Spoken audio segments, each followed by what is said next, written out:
Conceive, believe, achieve.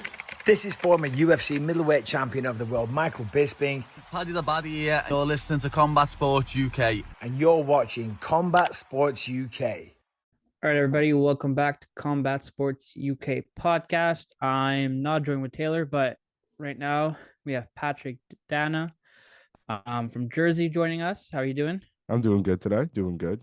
Quiet day. We always want to have more news coming out. Yeah. So everybody will be talking about PFL versus Bellator champions this weekend, which is happening in Saudi Arabia in the famous, now famous Rid Arena, where Fury and Ngannou fought and Joshua fought recently. As we know, Bellator got bought by PFL, so that's pretty big news in the MMA world. First of all, what are your thoughts about it? The card in general was great when it was first announced. Obviously, it's taken hit after hit after hit, even to today when we see Braga and Pinedo gets pulled from the card less than 24 hours away from it. So, I mean, the card was amazing when first announced, but it definitely has lost a lot of the premier talent it had on it throughout the past couple weeks.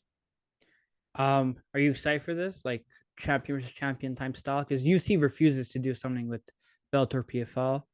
I think it's a great idea. I like the idea for sure. It just I just feel like the execution, could have been a bit better. Obviously, you can't really help some of the pullouts and stuff, but it was I felt like a little rushed. You know what I mean? I just felt like they needed to rush this and it needed to happen before their actual season started, and it kind of feels that way now that it's just a little rushed.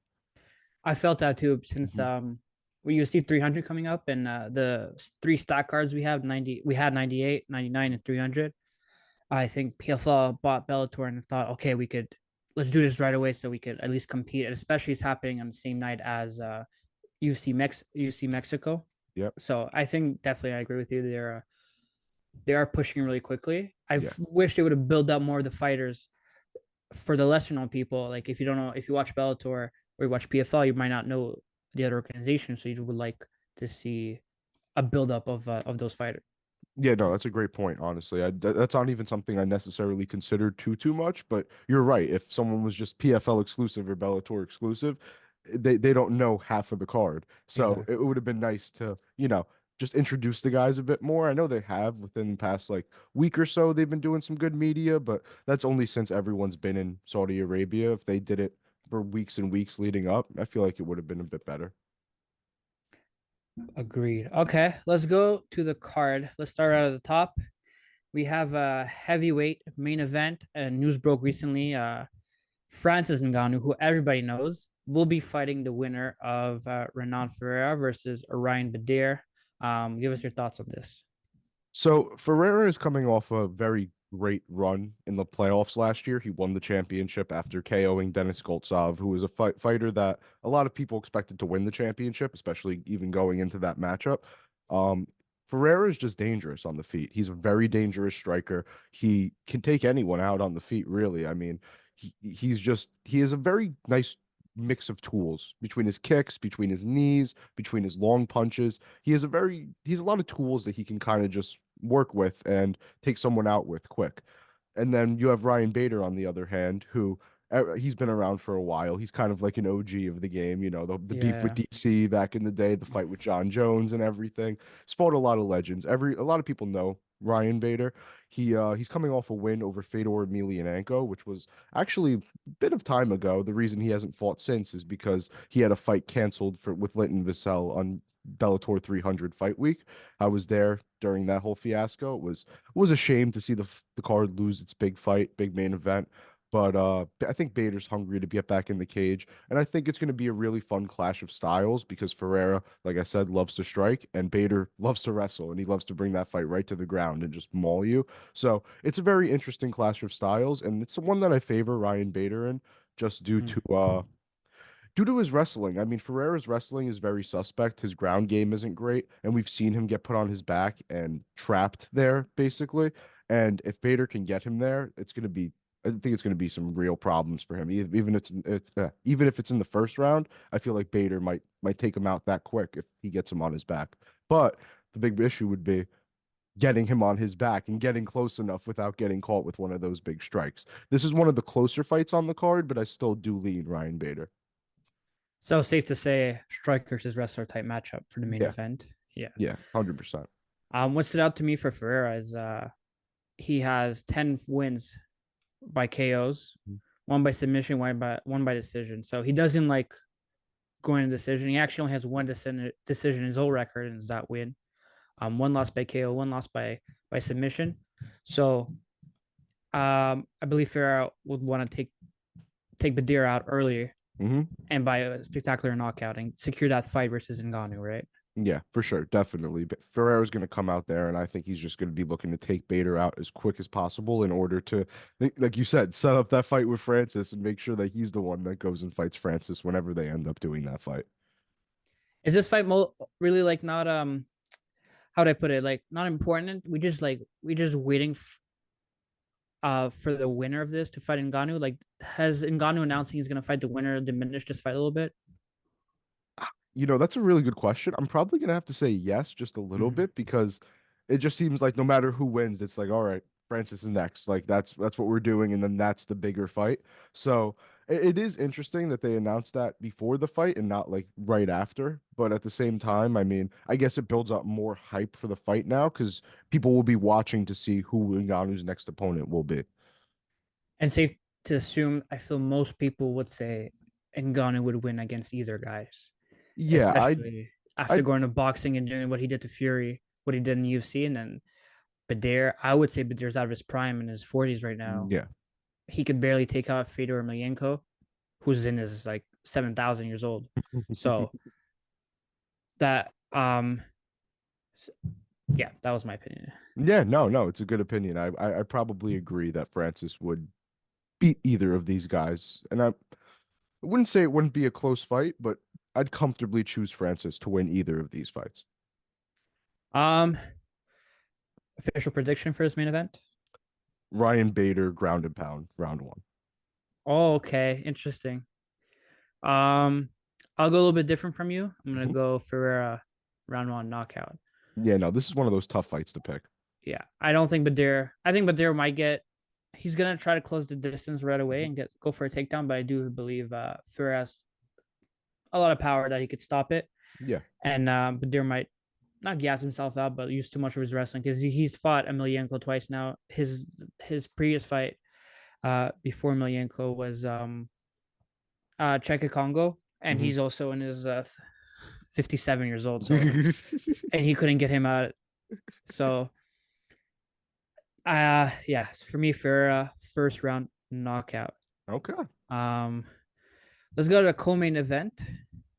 I just want to note as well, all of them are 3 rounds. Yes, so 3 by 5. Really interesting, and especially I saw the belt on the line, the PFL versus Bellator champs. So I'm surprised it's 3 rounds, not 5 rounds. Yeah, I'm definitely for championship surprised too. fights, right? Yeah. I mean, I'm not sure what the decision behind that was. I mean, they did allow elbows, which is great. They changed that rule for this event. But at the same time, I mean, I don't know what the point of having like champion versus champion fights are and then only making them 3 rounds. I feel like it's kind of wrong a little because these guys are 5-round fighters. They're champions. We should be able to see 5 rounds of action if that's what it takes to crown a winner. Even if they didn't want to do 5 rounds for all the champions, could have at least done the top 3 or at least the main and co-main event. More to the point of, I feel this was rushed for PFL for sure. All right, co-main event, in the light heavyweight division, if I'm not mistaken. Yes. Oh no, middleweight. My bad, middleweight. We have another former UFC fighter, Empa Kasakine, and I heard a lot about him. A lot of hype behind this guy, Johnny Eblen. What do you think about this fight? So this is a great fight as well. I mean, a lot of people think that Johnny Eblen is a top 10, top 5 middleweight in the world right now. A lot of people are very high on Johnny Eblen and his skills. Oh no, you think different? No. It's yet to be seen because, he's beaten a lot of good guys, but I'm not sure how good he is compared to some of the guys in the UFC yet. I think this fight will be a decent indication of it, even though Impa was the 205 champion in the PFL. I feel like that still doesn't matter much because he is probably a natural 185er. Eblin has a like the way to describe Eblin is a perfect skill set. He's so well rounded in every area. He can wrestle, he can strike, he can knock you out, he can submit you. He can do basically whatever he wants in there, and it kind of makes him fun to watch because you never know what Johnny Eblin you're gonna get. You never know if you're gonna get one that's focused on striking. You never know if you're gonna get one that's focused on wrestling. You never know if he's gonna mix it up and just put it on someone for 5 rounds. He's very hard to predict in a sense in terms of what kind of fighter he's going to come out as. And I feel like that's what makes him such a dangerous fighter because you really can't predict what Johnny Eblin you're going to see. Impa, on the other hand, he throws them hands, man. Impa throws them hands. He has great wrestling defense. He's not as much of a wrestler himself, but he is capable.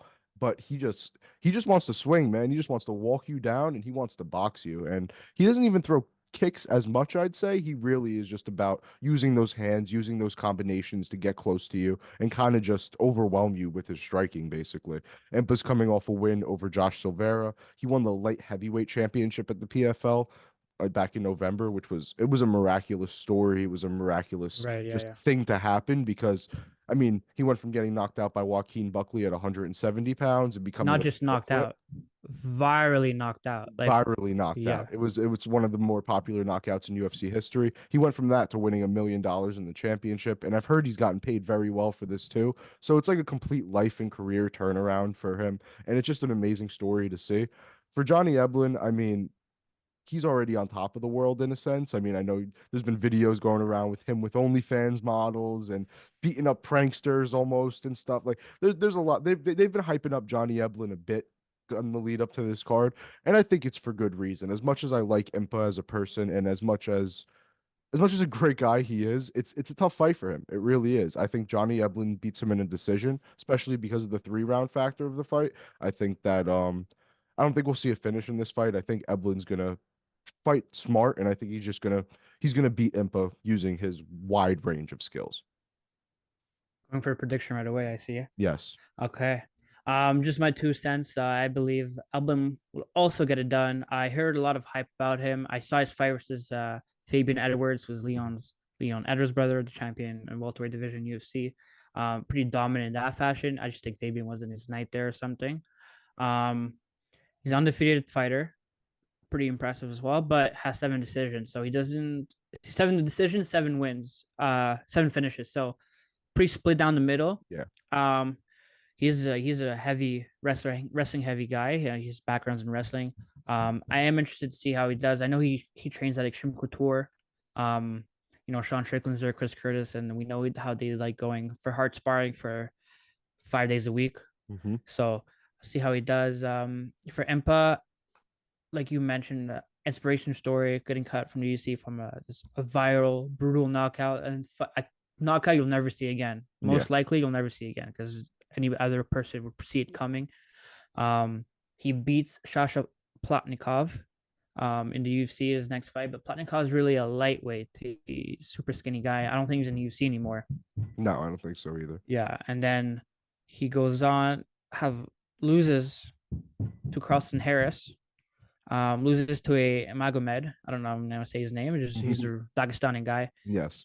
So he got cut in the UFC after the Harris fight, and then just went on a crazy run, 6 fight win streak now, winning the $1 million tournament. So, should be happy for the guy, especially now co-maining a big card like this, PFL Bellator. A lot of eyes on you, but I'm also going with Johnny Eblin for a decision. I'll just copy you. Okay.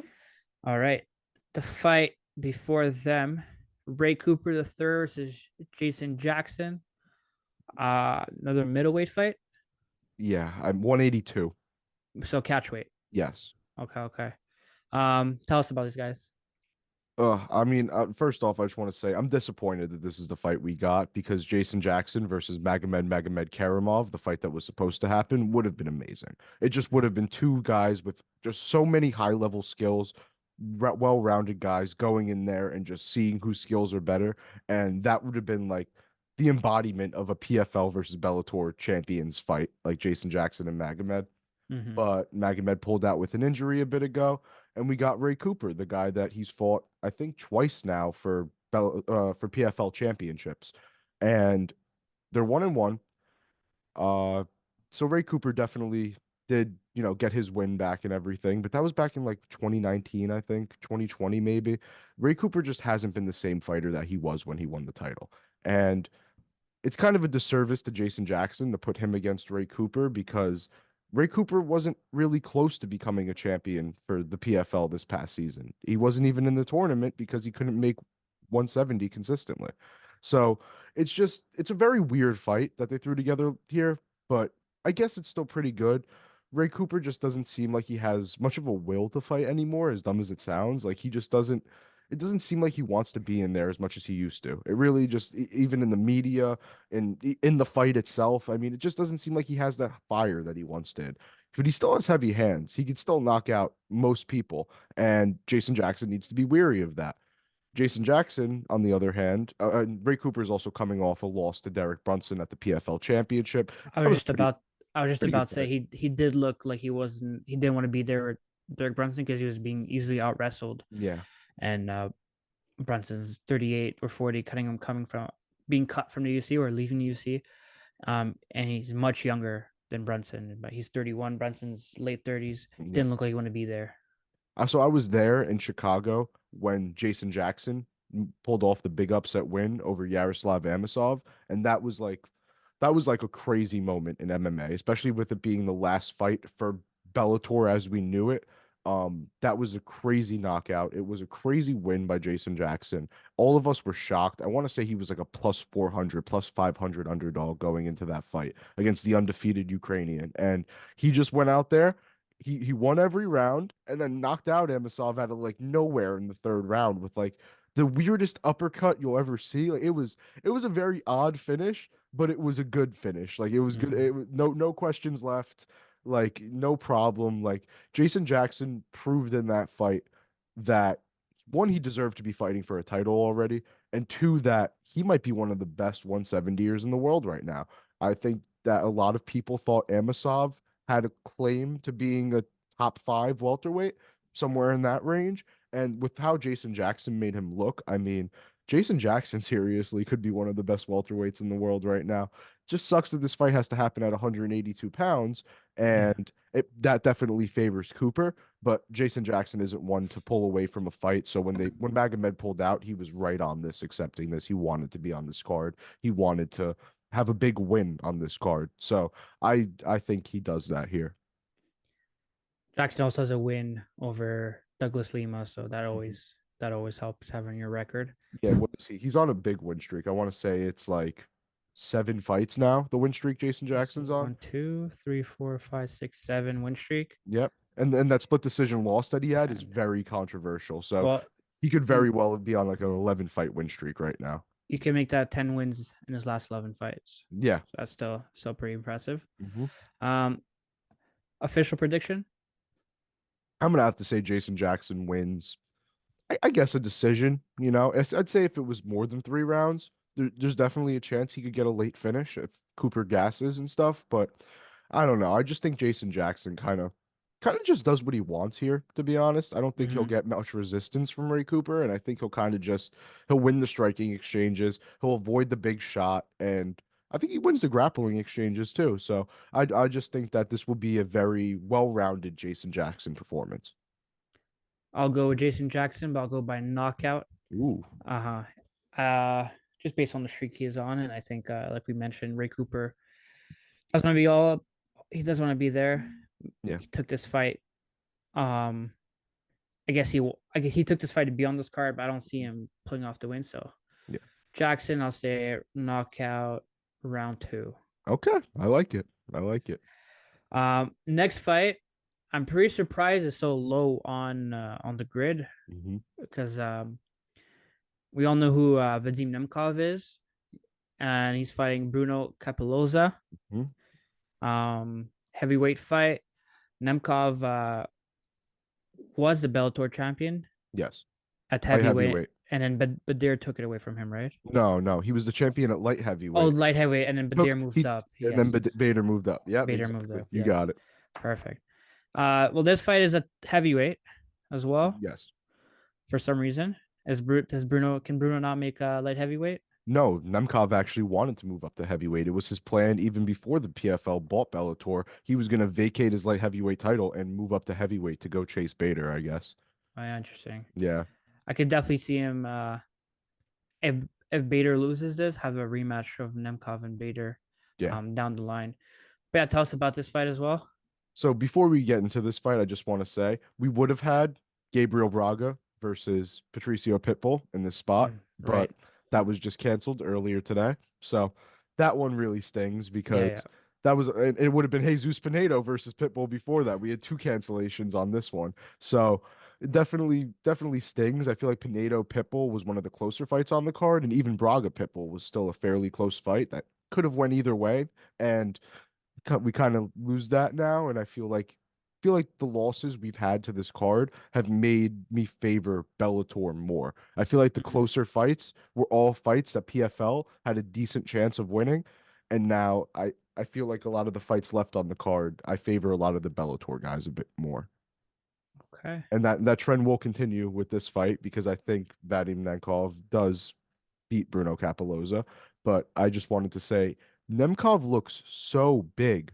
I thought he would have to come into this fight as a smaller fighter, being that he's the light heavyweight and Bruno's the heavyweight. But no, he actually weighed more on the scales. There is a size difference in terms of height, but the fact that Nemkov weighed more than Capoloza kind of just took away any concern I had about this fight. I mean, the only concern I had was the size difference. I think Nemkov is a lot more of a skilled fighter than Capoloza is. And Nemkov's coming off the win against Yoel Romero. That was kind of a wild but boring fight at the same time. It was a very strange fight. Bruno's coming off of he had the win against Mateusz Scheffel and then he tested positive right after it. So kind of a tough time for him this past year. He had to, beat some steroid allegations and then come back, and this is his comeback fight. So it's a big chance for him to prove that he can really hang with some of the best guys in the world. But I think Nemkov's wrestling probably gets it done. Bruno's good, well-rounded, but his striking is definitely his strong point. Stands out, yeah. Yeah, and Nemkov's grappling is just it's dominant. Stands out even more. Yeah, Yeah, yeah, yeah, it's yeah. just dominant, man. He's just mauling guys left and right. I mean, he's 17-2. One of his only losses is to Yuri, and that was when he was like 4-0 back in the day. So I Nemkov has proven throughout the years that he is definitely one of the better light heavyweights in the world, and I expect that transition to continue up to heavyweight, and I expect him to be very good at heavyweight as well.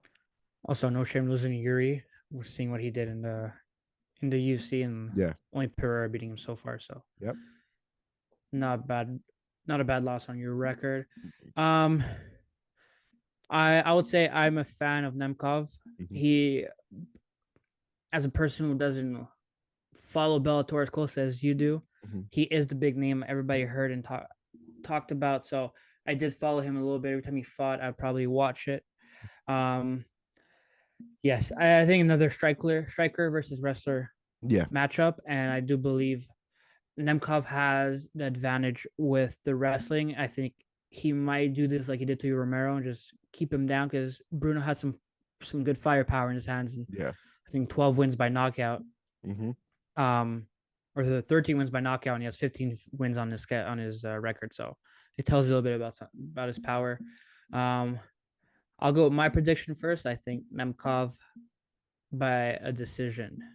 I'm gonna have to follow suit. I'm gonna think that the size difference will still be a thing because even though, Nemkov is the bigger guy weight wise, he's still gonna have to get used to fighting heavyweights. And I think we'll see some kind of transition in a sense of him, you know, having to realize how it is to fight a bigger guy in the cage. I think he'll win a decision too. I think that's a safer pick, but I feel like I feel like he's gonna find some troubles trying to finish a heavyweight.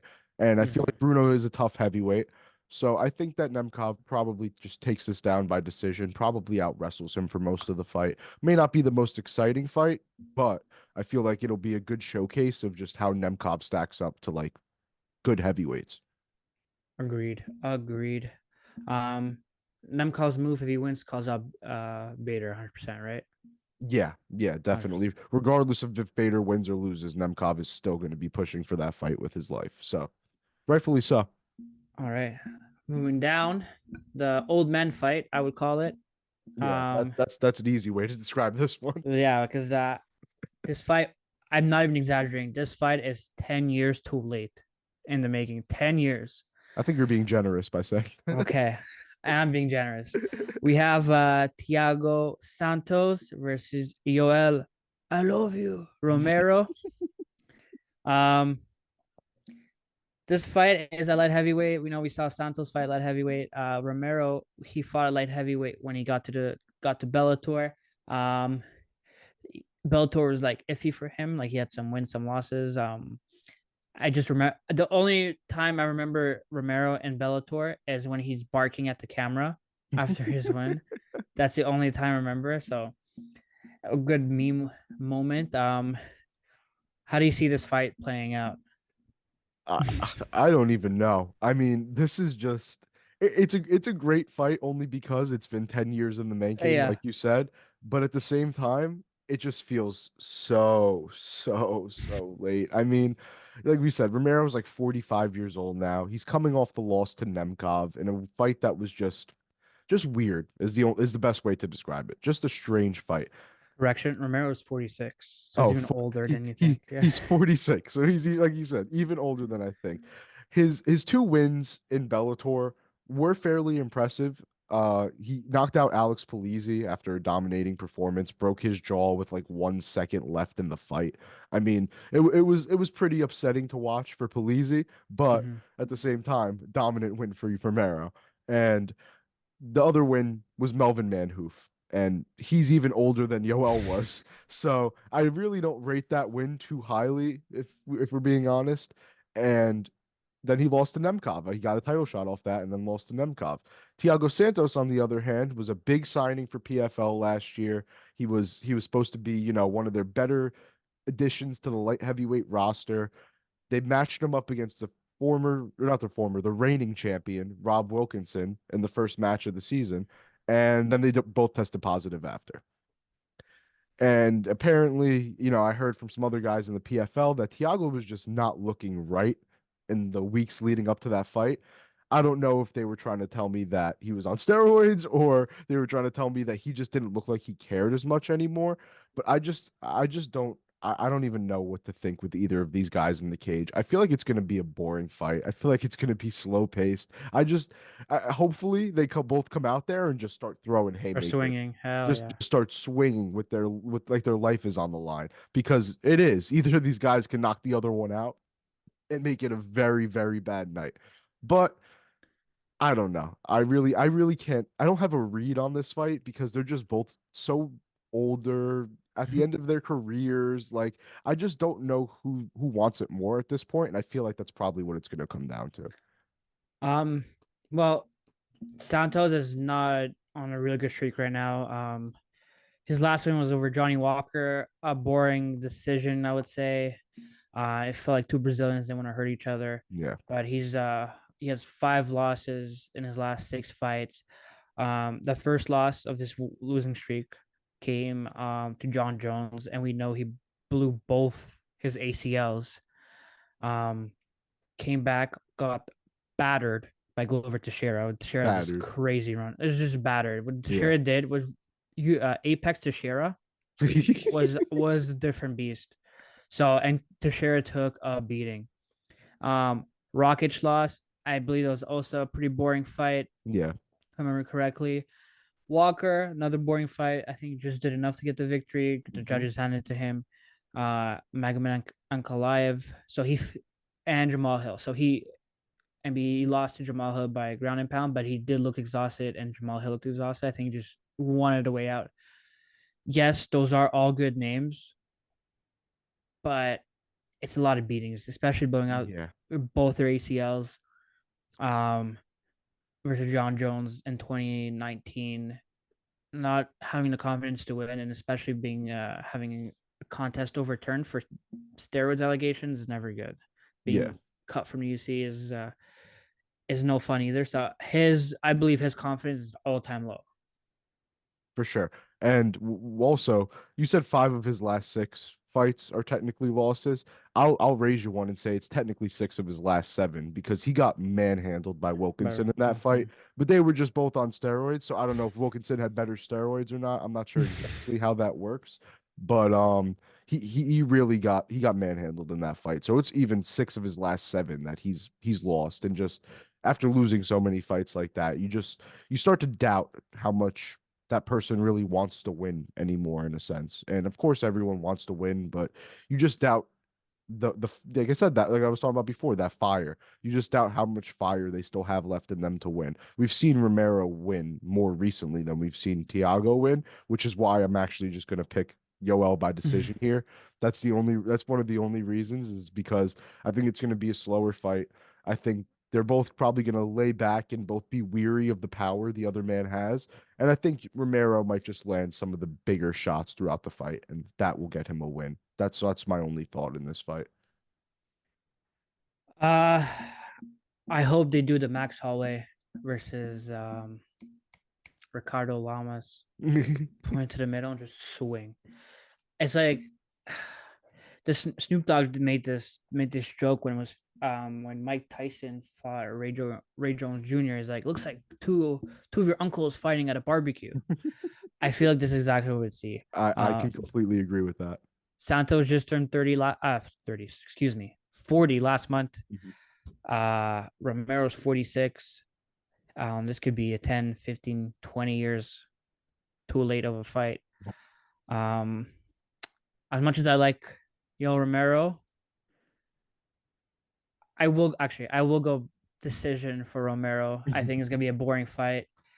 Not a good look so far for PFL versus Bellator because we just said 2 boring fight predictions in a row. Yeah. Going more exciting stuff. I like lightweights. I like AJ McKee Jr. Yeah. He's facing Clay Collard. What are your takes on this? This is actually one of the better fights on the card, if you ask Agreed. me. I I think agree. I think a lot of people actually will agree with that. Clay Collard, we all know, comes forward, he puts the pressure on you. He wants to box. He wants to brawl, man. Clay Collard just wants to throw them hands. And that's the perfect kind of fight to bring to someone like AJ McKee. AJ McKee's lightweight run hasn't been as impressive as I know he wants it to be, or as that many people wanted it to be. He was amazing and dominant at featherweight, but the lightweight run hasn't been as dominant and it hasn't been as impressive. And this is a perfect fight to really test how good AJ McKee is at lightweight, because Clay Collard will not let him get off the hook with anything. And I think that if AJ doesn't get him down and tire him out and potentially pull out a quick submission, I think it could be a really long night for AJ. I think that because Clay Collard won't stop coming forward. He's going to keep pressuring. He's going to keep trying to hit you. And if AJ doesn't take him down and start dealing with that, I think it's going to be a long night. Obviously, AJ has some good striking, but man, Collard's a tough guy, and I don't think he's going to be able to put Collard out on the feet. On the ground, however, that's his best shot in this fight. And I think he could still bring this fight to the ground and have it be very exciting with his arsenal of weapons from the ground, because his ground attack between the submissions and the striking, it's just so different. Like we saw him pull out that modified guillotine against Darian Caldwell back in the day. It was just some like crazy choke. I don't even know how to describe it. And we saw in his last fight against Sid Outlaw, he basically won the fight with striking off of his back, because Sid Outlaw just kind of laid in guard the entire time, and AJ was just kind of hitting him with elbows and hitting him with punches and hitting him with really whatever he wanted. And it was still an interesting fight just due to the fact that AJ's ground game keeps things interesting. So I think this will be definitely one of the better fights on the card. Yeah, I'm a big fan of AJ as well. I heard of him fighting Patricio Pitbull, and then that was a big trilogy. Was it a trilogy? Just 2 fights. 2 fights. They So never got the third. okay, so it was a big 2 fights in Bellator. I remember the first fight Pitbull lost in round 1. Yep. There was no UFC that night, so that's why, or it was the night before, so I was bored and I watched Bellator, and I became a fan of his, and I watched a few of his other fights. I like what you said about the lightweight thing, that he hasn't seen, like he impressed at lightweight. Mhm. Is it a case of he's like a weight bully? Like he just because he is 5'10", he is a bit longer, he has a long reach. Pitbull is also like 5'3", 5'4", I'm assuming. He's a very short guy, and featherweights are usually smaller. Mm. Is he more of a case of weight bully, and then he has to bulk up to be a lightweight to continue his dominance there? Well, actually, I think Pitbull's like 5'6". I don't think he's 5'4". I don't think he's that small. But no, no, no. I get what you're saying, but I don't think so. I think he was just more skilled at 100 against guys at 145 pounds. He still has the skills. It just seems like against guys at 155, he isn't being able to kind of use them as well as he was at 145. Maybe it is a case that, just the size difference that he had at guys at 145, but I think he still has those skills. It's just I'll be honest, the matchmaking has been bad for him since he moved up to lightweight too. I Mm. mean, Spike Carlisle, I mean, I know he was a name in the UFC and whatever, but I never thought that matchup should have happened. There's just some fights he's had that like he was the champion at 145. He was one of the best fighters in the world, had all this hype around him. And it's like they made him build his way back up at 155, which it didn't make sense to me. He really should have gotten the chance to just move into fighting the top guys. And then I think we would may have been able to see something different. I feel like he's almost gotten comfortable, maybe a little too comfortable. And I think that might play a role. But I think he probably wins this fight. I think he actually submits Clay Collard. I think this is when we see 155-pound AJ McKee really come into his own and really make a big move. So that's your prediction? Yes. Submission? Yes. I'll say round two. Say round two submission. Okay. I was gonna say submission too. I Mhm. think he has some nasty guillotine. Mm-hmm. He finished a few guys like that. If I feel like Clay might be too happy with with his hands and get caught Mhm. eventually. With a slick submission. So I'll go AJ McKee just to be different. I'll say round 3. Okay.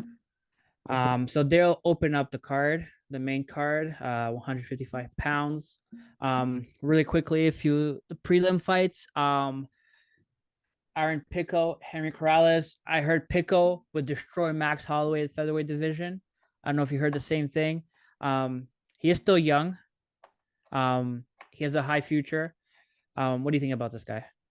I do not agree with that statement, first No? off. Well, No, I do I'm not. a Max Holloway fan, so I don't think anybody other than Volk could beat him. Yeah. But everybody was like, "Oh, get Pico in the UFC and see what he does versus I Holloway." mean, But listen, Pico would he's definitely make waves in the UFC, no doubt. he's definitely But skilled. Yes. yeah, but I don't think he is one of the top guys at the weight class. I think he's very skilled though, and he's still improving as a fighter. We haven't seen the last of Pico making improvements. This is actually a rematch. Henry Corrales was the first guy, if I'm not mistaken, to beat Aaron Pico, maybe second, but let me verify. Second guy. He was the second guy to beat him. He knocked him out in the first round. They were in a heavy striking exchange. I'm pretty sure Pico just dropped him and he got a little overzealous, went for one of his wide hooks like he normally does, and Henry just clipped him. Henry just clipped him and put him down and out. So this is one that Pico probably really wanted to get back, even though this is short notice as well. This was supposed to be Gabriel Braga before he was moved into the Pitbull fight. Um, I think Corrales definitely has a solid chance here just because of the fact that he's already knocked out Pico in the first round. I think Corrales is a solid, well-rounded guy. He likes to throw the hands, but he can grapple. He does some good cage wrestling, especially. And there was a lot of that in his last fight. He lost a controversial split decision. I was there for that fight.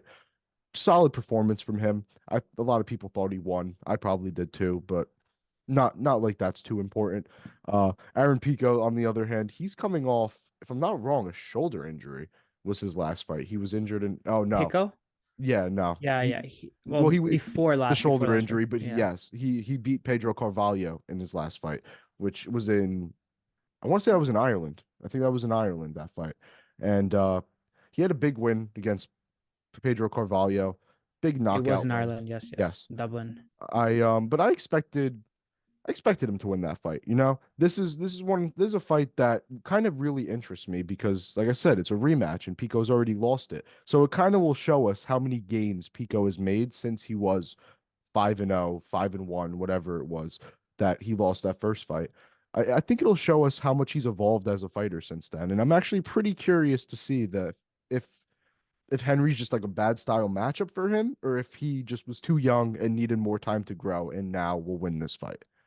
Yeah, just to that point, Pico was 4-0 Hmm. going to fight Henry Okay. Corrales. So 4 fights in your professional career. Um, sorry, he was 3-1 3-1. going Okay. to fight. He had 4 professional fights Hmm. going to fight Henry Corrales, who Corrales had a 16-3 record back then. So it's definitely a rookie versus vet type fight. Okay. Um, I see this Pico as actually wanting to show revenge and prove like I'm definitely not the same guy you fought um back in 2019 when I only Hmm. had 4 fights. It is 5 years later. Pico looks one of like a top featherweight Yeah. contender. Some people thought he would probably become Bellator featherweight champion eventually, Yeah. fight Pitbull and or McKee. Um, so I definitely see as this as Aaron Pico gets his revenge. I will actually go as my official prediction as a Pico finish first round knockout, just to give that flip of the script. I think Pico wins this fight too. I think he might win a decision only because he might try to fight smart, knowing that he's fighting a guy that knocked him out last time they fought. But I don't think he will. I think he does really want revenge, and I think I'm gonna have to say Aaron Pico's second round knockout. So Okay, okay, I'm a kind little of right difference. there with you. I'm kind of right there with you though, because like you said, I think this fight means a lot more to Pico than it does to Corrales, especially with Corrales filling in on I think it's like a week notice here to Mm-hmm. step in for Gabriel Braga. I I just think that Pico's more going to be more prepared, obviously, and I think he's just gonna want it a little bit more. And I know I keep saying like people want it more, and I feel like that's a big thing in some of these fights. Like a lot of these close fights, it really comes down to who wants to win more. And Definitely. I think that might come down to that in this fight. Definitely. So I have a first round knockout. You have a second round knockout for Yep. Aaron Pico. Um, anybody else on prelims you want to mention? There's obviously the greatest woman of all time fighting. Going to MMA. A few really young fighters there, just starting their Hmm. careers. Anybody want to point out to let the viewers know? I'll point out a couple guys. Biagio Ali Walsh, obviously, the grandson of Muhammad Ali, if you haven't heard already. I mean, I know many people have. Um, yeah, Biagio Ali Walsh making his pro debut. He had a very, very successful amateur career, was able to knock out basically everyone he fought, except I think the guy he debuted against as an amateur. But he was a dominant fighter in his amateur career, making his pro debut here against Emmanuel Palacio. I don't know much about his opponent, but I just know that if he beats Biagio, he must be pretty good. And Mm-hmm. Biagio is pretty good himself. So I'm really interested to kind of see just the start of Biagio's pro career, how that goes. Obviously, the Claressa Shields fight, like you mentioned, but I was gonna mention he did really well in boxing. yeah. A lot of every time I don't watch boxing particularly other than the heavyweights because I just don't know the information. Mhm. Boxing head marketing is so terrible, but every time he fought, I did know, and he seemed not like his great late grandfather, Mhm. but he does look good. He has some good hands, so let's see how he transitions into MMA. Yeah. So then what's it? So then Claressa Shields, obviously, the GOAT of boxing. She's a beast. Claressa's really fun. She's a very eccentric personality and she's a good girl to have in your promotion for sure. Still don't know how good she is in MMA because she's Yeah. 1-1 and she got kind of beat up against Abigail Montez. So I'm not sure how good she is in MMA yet. I guess this fight might help us tell a little bit, but definitely always someone to keep an eye on when she's fighting. Abdullah Al-Qatani, I was there for his last win. It was a very impressive win. I think the PFL is really trying to push him, especially with their expansion into Saudi Arabia and those countries, the Middle Eastern countries. And I Mhm. think Abdullah Al-Qatani is one of the guys they're really looking to push, and rightfully so. He is very skilled, and his last fight was like it was against David Zellner, and it was just a brutal beatdown from Abdullah Al-Qatani. So I'm definitely interested to see what they can make him into, how good he'll end up being. And then the same goes with Malik Beshael. So Malik was one of the best amateurs ever. He still is. I mean, he's still an amateur fighter. He's 17-2-1 as an amateur. And he's been at the IMMAF World Championships before. He's fought some of the best guys his country has to offer as an amateur, other countries have to offer. He's fought in a lot of different places. And I mean, just a 17-2-1 amateur record. I know it's amateur, but that's still a good record no matter where you are. So I'm very interested to see what he looks like, even though this is another amateur fight. I think they should have made this his pro debut. But he's fighting a 5-0 guy in Vinicius Pereira. Pereira did miss weight, and his level of competition, I mean, he's really only fought like 0-0, 1-0, 1-1 guys. Going from fighting those guys that are amateurs to fighting a 17-2-1 amateur might just be a big step up for him, especially with the weight complications. So I like Malik Beshael in that fight, and I like Abdullah Al-Qatani in his fight, and I want to see how the PFL uses these guys to market to the Middle East now that they're looking to make those expansions. I do like how Bashal is still an amateur because you never want to rush these fighters into professional. Yeah. 20 fights might be a lot in the amateur. He's only 22 still, though. That is true. He is only 22. He is fighting in his home country of Saudi Arabia. He is starting off the night. Yeah. A lot of eyeballs on this, so he could potentially. He's definitely signed with Bellator and PFL, whatever you want to call it now. So he's definitely going to start his professional career soon. So he might. This is a showcase for the locals and see how he could do on like a big card like this, I would say. Yeah, I know people were complaining that there was an amateur fight on this card, but I think they have to understand, one, it's in Saudi Arabia, and two, this is one of the best amateurs from that region. No, not even that region, just the Middle East in general.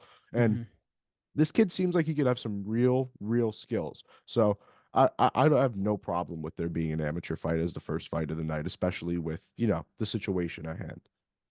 The Saudis might have had something to do with it. I think they might have, but All right, so that's your PFL Bellator card.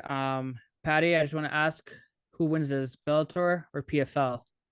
I mean, considering our picks, I gotta say Bellator, right? I mean, PFL definitely had, maybe a winner or two from me, but I definitely leaned very heavily on the Bellator side. I'm hoping it's a lot more even. I'm hoping we see some upsets. I'm hoping there's some crazy moments that make us like, what? Like we talk about for weeks and we just don't expect. But at the same time, you saw my picks. I picked a lot of the Bellator guys, so I can't really sit here and act like, I'm very confident in PFL coming into this. I'm right there with you. Like, just look at our picks. I think Bellator has a stronger side of fighters. Yeah. And they do want to showcase, right? They the ones who got bought say like, hey, we are the better league company. Yeah. Make sure they're on top. Well, there you have it, guys. That was our breakdown of PFL versus Bellator Saturday at the Riyadh Arena in Saudi Arabia. This will be the first cross promotion type event we'll see. First pay-per-view for PFL as well, I'm pretty sure.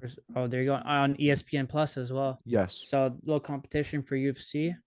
Might put a little bit pressure, but I know Dana White doesn't really care about that. Dana White's probably ignoring this event, but hopefully a lot of the people in the MMA world are paying attention, because even though the card took some hits, there's still a lot of good fights to look forward to, and it's still a very good event. So I hope the people don't just look over this as another random PFL event, because this is a historic event, a cross promotion between two promotions with these caliber of fighters. It's definitely a massive thing in MMA history.